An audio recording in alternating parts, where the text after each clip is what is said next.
If you want to know how to use the Westside method for raw lifting, I'm going to show you how to write a basic template today. And this is the exact formula that I've used for all my competitions in the past. Let's go.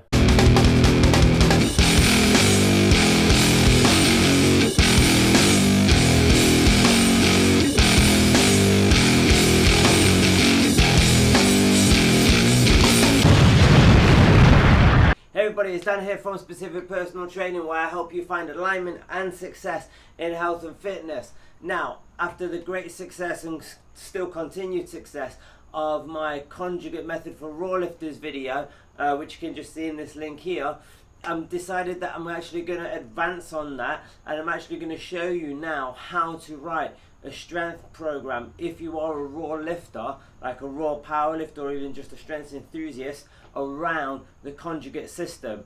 So I've got a few points on the board, and I'm going to clear this off and go for a proper correct basic template for you guys. I'm going to do this all off the cuff, so if I am a little bit all over the place and what have you, then I do apologise. Bear with me, it'll all make sense and it'll all be something that you can follow on with. Now I do also want to quickly say that this is how I lay out the Westside method. This is like my basic template that I use and that I follow every time I use this program for all of my competitions. I don't think there's been one powerlifting competition in the last 5 years that I've been competing where I haven't actually used it. Now I'm not saying it's the best, I'm not saying it's something that you should have to follow, but it's certainly a good starting point if you're not too sure where to go, what to do, and if you're a little bit lost with it all, okay? It's what I've used, it's what's worked for me, so now I want to share it with you guys. So firstly, I want to just quickly touch on a few pointers about the conjugate method, okay, the conjugate program, because it's important to understand that it is a program for advanced lifters. It's probably not, or advanced and intermediate lifters, it's not really something you would do as a beginner, and there's a few reasons for that, and that's some ones I've got noted here on the board. So basically, it is not a lazy boy program. Like, if you're gonna use the conjugate method, you almost need to adopt a similar mentality to the Westside guys, okay? When they did it, it's going to be a lot of hard work, lots of intensity, lots of heavy weights, and also lots of reps as well. Now obviously they do balance out a bit throughout the program, but you know, it is going to have a bit of everything in at different stages. And another point is, you need to have experience in lifting. Again, if you are like a beginner lifter or a beginner strength enthusiast, it's not something I would jump straight into. That is probably why they have programs like why they have programs like 5x5 and maybe even Wendler's 5-3-1. You know, they're a good starting base to learn your correct techniques and everything, and build up a good strength base. One of the reasons why you need experience in lifting is because, first of all, you have to know what your body needs.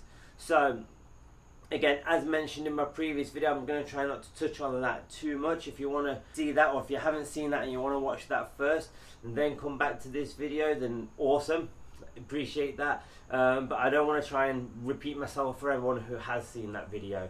But basically, you need to know what your body needs. You need to know what you're lacking, what muscles or what movement patterns need firing up, need building up, need strengthening, so you can get the best out of that lift, okay? And also you need to be in tune with your body, so you need to know when your body's reaching its limits and when it's had enough. As I mentioned previously, big problem that I used to have is that on max effort days I would go and I'd get a PR, and then I'd still keep going and I'd still keep adding weight until I failed, because I just wanted to see how much I had. You know, you need to listen to your body, because if you're having a really beaten up day, if you're feeling a day really rough and really weak, then you need to learn to scale everything back a little bit with the weights to what your body can adapt to. That's why you need experience to do this. And you also need to have brains. There's going to be a lot of stuff that you will figure out and you'll do a little bit on the fly. Even though you'll have a program written down. I mean, I always write my programs in normally 9 weeks periods, and I'll write all the exercises down that I want to do, but as I go through I probably will make tweaks and changes. So again, if you're a bit of a lazy person or you don't want to put any brain work into it, then this is not a program for you. you're the kind of person that needs to hit me up for a program, because it is something that you will need to figure out to adapt it to your personal sports and strengths and weaknesses, okay? And then 2 other quick tips is, you need 72 hours between workouts, okay, well, between specific kind of workouts, and I'm going to go exactly through how that lays out in a bit. But Louis always says, and I found it's worked great for me as well, is to have 72 hours between specific workouts. That's 72 hours between your dynamic workouts, 72 hours between your upper body workouts and your lower body workouts.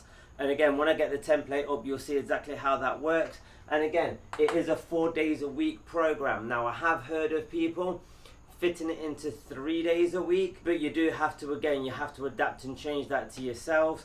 You can't expect to do 4 full workouts in 3 days with this, otherwise you'll be killing yourself off. I just want to say as well, one thing that you will notice, again, previously mentioned in my last video, but one thing that you will notice is that a lot of these rep ranges and weights actually all tie into Premlin's charts. So you might see that pop up a little bit throughout this video on the screen, just to kind of show and accentuate how that works. First off, let's start with the whole thing with it being 4 days a week, okay? I've laid it out like this. Now, you don't have to start with your max effort lower on a Monday. You could do that on, you could start Monday with a max effort upper. Again, I always personally prefer to start with the lower on the Monday, mainly because everybody else is doing International Chest Day, so it's just easier to get on a squat rack. But as you will see, this shows you how it's laid out within the 72 hours, because you know,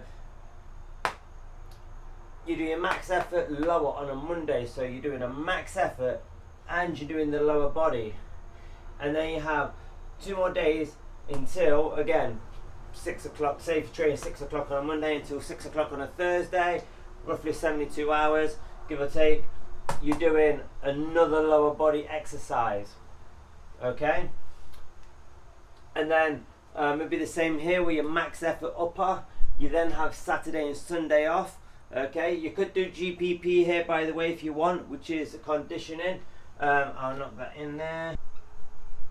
So you could do GPP on the Saturday and the Sunday if you like. Louis recommends it. He gets his guys doing it, like active recovery and stuff.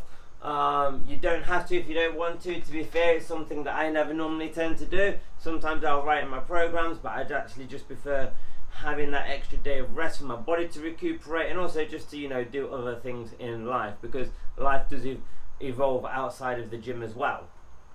But yeah, so as you'll see, then you have your max effort on the upper, then you have Saturday, Sunday off before you're doing max effort again. So between the 2 max efforts, you've got like 72 hours off roughly. Between the 2 lower body workouts, you have roughly 72 hours off.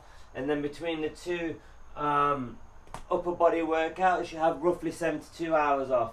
Obviously, it's not quite 72, it's probably more like 48 when it comes to the dynamic efforts, but they are lower intensity workouts, so therefore you won't need that much of recovery between them, okay? So that's great, Dan, but what do we do with all the exercises? How do we lay it out exactly? How does it work? So first of all, let's start with a max effort. So you're going to have the main movement that you're going to be working to a maximal effort. Now, most of the time the guys will do a 1 rep max. As I mentioned in my video, Conjugate for raw lifters, I recommend that you do 2 or 3 rep maxes, not do the 1 rep max, because then you can potentially lead to failure. You can fail lifts, which will, 1, you know, could potentially damage your confidence, and 2, cause an injury as well. So doing a 2 or 3 reps gives you that 1 little extra rep. These are going to be 90% plus. Now, with these exercises, these are exercises that are variations of your main movement. You can do your main movement if you like, so you can do your competition bench and squat. I always do it at the start of the program, but afterwards I won't do it until the end of the program. Every now and again I might do it in the middle, but I generally try to save it towards the end. Now, with the max effort lower, actually, the max effort lower, you will either do the squat or a deadlift, or occasionally you can do a 3 rep with a good morning. Or you'll either do the squat or the deadlift. You won't do them both on the same day. But here you'll do some variation. So it can be box squats, it can be rack pulls, it can be deficit deadlifts, but it will be some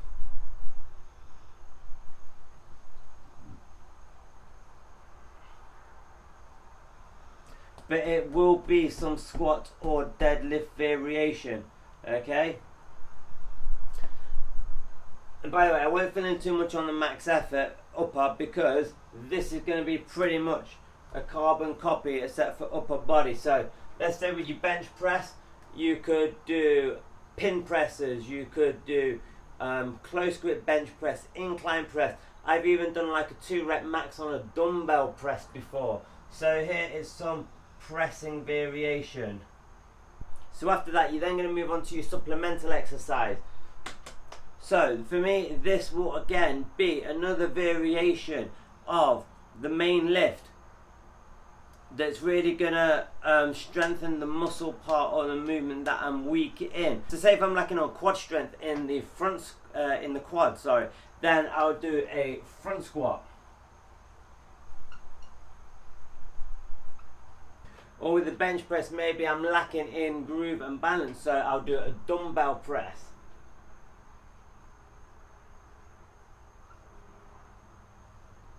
Which also I have found helps quite good for coming off of the chest as well. If your sticking point is in the middle, in the lower part coming off the chest, I have found that that does help for that a little bit too. So with this, I'll do normally a 5x5. I never tend to do any more than 8 reps at least anyway. So this will be 5 by 5 to 8 reps. And again, rep ranges will mimic exactly the same sets and rep ranges. Then after that, we're going to get into the supplemental into the accessory exercises. So this is going to be working on all the other muscles of the lift. So this is going to be things like your glutes,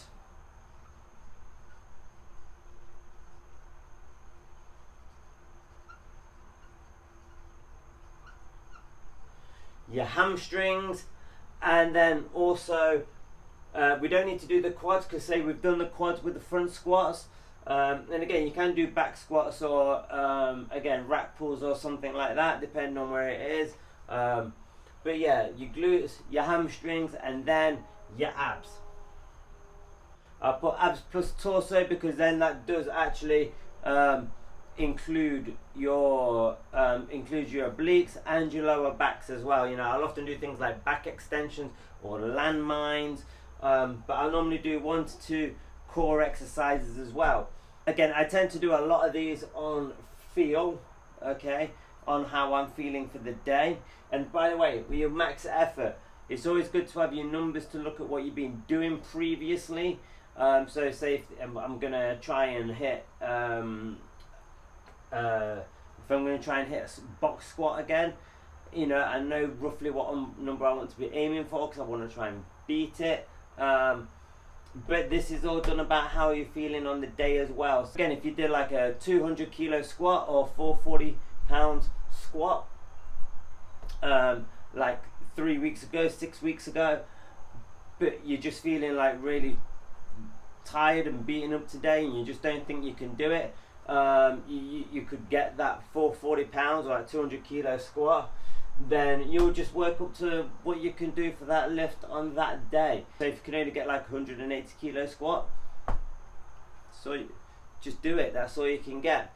Don't try and get so fixated on the numbers, because again, from personal experience, that is how you can end up hurting yourself if you keep trying to push it past what your body is capable of doing, or pushing it too much past what your body is capable of doing. Again, experience and a brain, you need to be tuned in, turned on, okay? But yeah, so this will be done at 90% plus. With your front squats and rep ranges, I do this on field, but they will be around the 85 to 75 mark. 85 to 75%.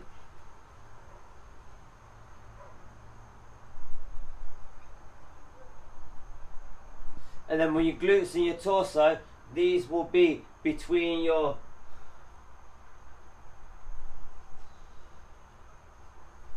65 to 75%. So that'll be looking towards your 8 to 12 rep range, and I always do 4 sets. Okay, I always do 4 sets of each, so 4 sets of whatever exercise I'm doing for the glutes, 4 sets for the hamstrings, 4 sets for the core. Okay, and again, it'd be exactly the same on here. So this is between 85 to 75%. And then with the upper body, you'd want to look at doing the back, the triceps, and the shoulders. Okay. Again, you might not need to do the triceps if you do something like the close grip bench press as your supplemental exercise, because you've got it in there. So it's a good way of trying to combine stuff and save a bit of time.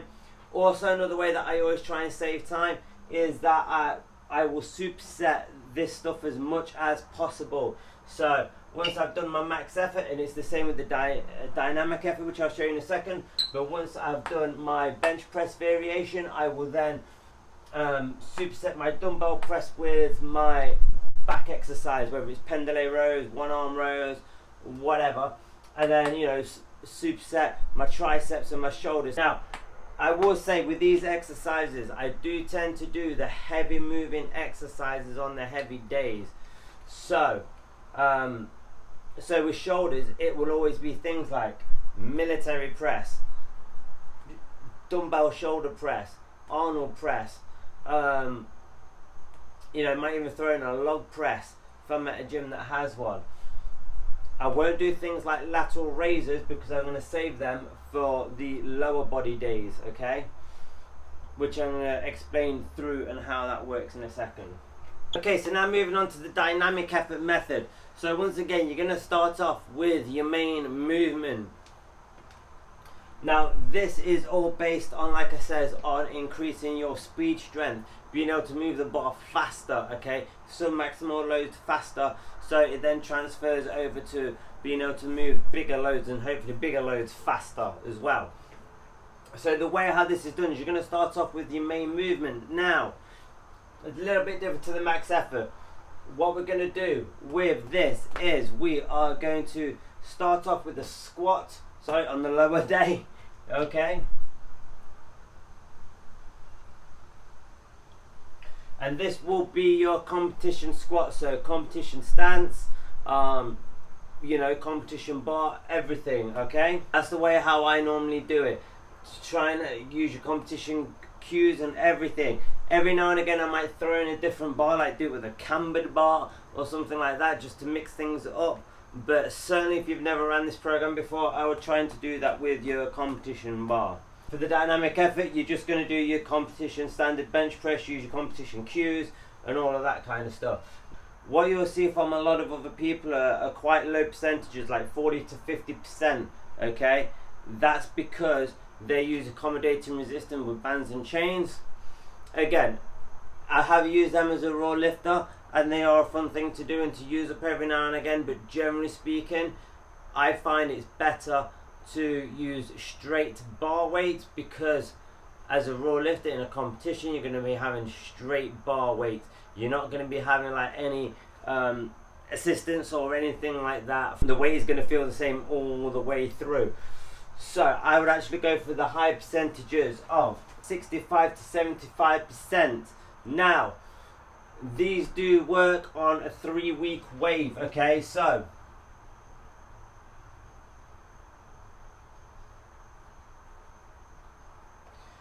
week 1 you'd do 65%, week 2 you'd do 70%, and then week 3 you'd do 75%.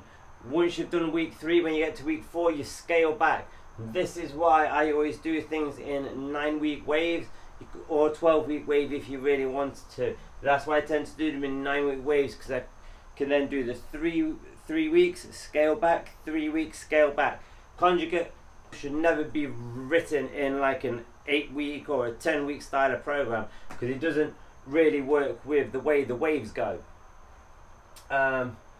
And for this, you'll be doing that slightly different for the bench to the dynamic effort. So for the deadlift, you'll do 2 sets of 12. For the bench, you'll do 9 sets of 3, okay? Now, once you've done that, you will then move on to your supplemental exercise. So, for the lower body, and you'll only tend to do this for the lower body, you will do deadlifts or box jumps. So to which one you want to do. Again, I tend to rotate them every 3 weeks. I tend to rotate all of my exercises every 3 weeks, well, except for the main movement. So here we have the deadlift or the box jump as a supplemental exercise. This I will do as singles, and I'll do them as 10 sets of singles, sometimes 8 or 6 sets if I'm feeling really battered, okay? If I'm feeling really beat up. The key with, it's a good thing to point out actually, the key with the dynamic efforts is speed. You need to be hitting that speed. So again, if you come in and you're just a little bit beaten up and the bar for the squat is not moving as fast as what it should be at 65%, then take some of the weight off, okay? I do find every now and again that it takes me a set or two maybe to really pick up into the speed, but you know, if you're 3 sets in and it's still not moving fast enough, take some of the weight off. Likewise, if you feel like you've got that strong, you could actually put a little bit more weight on. I have heard of that happening as well. Also, while I'm on the point of the main movements, the main movements should take you at an absolute maximum like 20 to 30 minutes to do, okay? So with your bench press max effort or any max effort, shouldn't take you any more than 25 to 30 minutes to do, okay? You don't need any more than 90 to 120 seconds rest. That's just for the max effort. With the dynamic effort, you'll want to be having like maximum, absolute maximum 60 seconds rest. These people who think that they need to have 5 minutes rest or more than 5 minutes rest in between every set of your max effort as you build up to that top weight, you really don't. You honestly really don't. 90 seconds should be enough for you to recover and get back under the bar and grind it out while still keeping that intensity high. Like I said, it's not a lazy boy program. It's going to be hard work with lots of intensity. Now, supplemental exercise for the bench press, I never actually tend to do one. Sometimes instead of doing it on a Friday, I'll do it on the Tuesday, but I don't have one normally on here. And the reason why I don't have one normally on here for the bench press is because there's no biceps here. So what I personally tend to do is I swap this supplemental exercise for a bicep movement, okay? Now if you wanted to, you could do supplemental exercise on both days and biceps on both days, but again, just for time constraints, I don't want to be in the gym. I don't want to be in the gym like 2 hours, an hour and a half. Certainly, not including the warm up. Your testosterone level and your energy really dips after like 45 minutes. So once you've done the main movements and certainly the supplemental exercises, you want to get out as quick as you can. So yeah, so I'll do biceps here, and then again, it's pretty much the same. You want to work your glutes, your hamstrings, your torso, and then for here you have, again, it'll be your triceps, shoulders, and your back. With a dynamic effort, because I want to keep the whole day light, what I tend to do and the way how I like to work this program is that I work very hard. I burn myself out quite a bit in the max effort upper and lower body days. So when it gets to the dynamic effort days, I like to keep things lighter. So not also is the bench press lighter as a weight, but then as you notice with my accessory exercises, I put them more towards the 12 to 15 rep ranges. I don't tend to go as low as 8 or 10 there'll be between 12 to 15. So these are the days that I will do the isolation exercises, or what I would just call the general lightweight exercises. You know, exercises that you're not able to use a lot of weight with. So things like lateral raises, rear delt flies. In terms of your back, you could do like high rep lat pull downs. Things like your hamstring curls.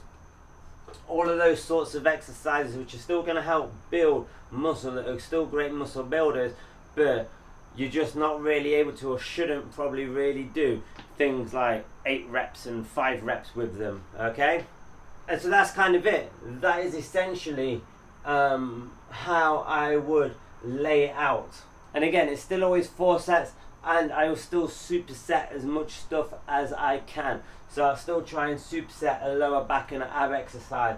I'll try and superset the hamstrings and the glutes. I'll try and superset the biceps with the triceps and the shoulders with the back. Just to, again, save that time, get that 90-second rest, get in, get out of the gym. Okay, so we talked about the max efforts and all the different variations that they are. So just to try and make that main movement part a little bit more simpler for you, I've laid it out in this little chart here. So I've just done like 6 weeks, but obviously, you know, you could just rotate this, or you could just keep going on with week 7, week 8, all the way down to week 9. But to lay it out, so as an example, week 1, you could do a max effort box squat and a max effort incline and an incline press for the bench. Week 2, trap bar deadlift and close grip bench press. Week 3, then you go back to the squat, so you do a pause squat with maybe a bench with chains if that's something that's available to you in your gym. Deficit deads, safety squat bar, seated good mornings, and then you have pause bench press, dumbbell press, floor press, like whatever variation you want to do, whatever variation is going to make you stronger. And this is the key, it's about what's going to make you stronger, what's going to strengthen your weak points, not what exercise you like to do, not what exercise you're really good at, but the ones that are going to get you to the next level. That's where you want to pick from. And then just to make it a little bit easier, here color coded it out. So as you'll see, week 1 65%, week 2 70%, week 3 75%. Then you're going to rotate back. Week 3 65%, week 3 70%, week 6 or 75%. So there we go, guys. That is a basic template, especially if you rewind back to the other screen. That's a basic template that you can now take with you and fill in with your own exercises of what you need to make you stronger. So with that template, you can use it to build your own Westside for Raw Lifters program, your own Conjugate Method program to help get you stronger. Again, you need to be clued in, you need to know what your weak areas are and what exercises are going to make them stronger.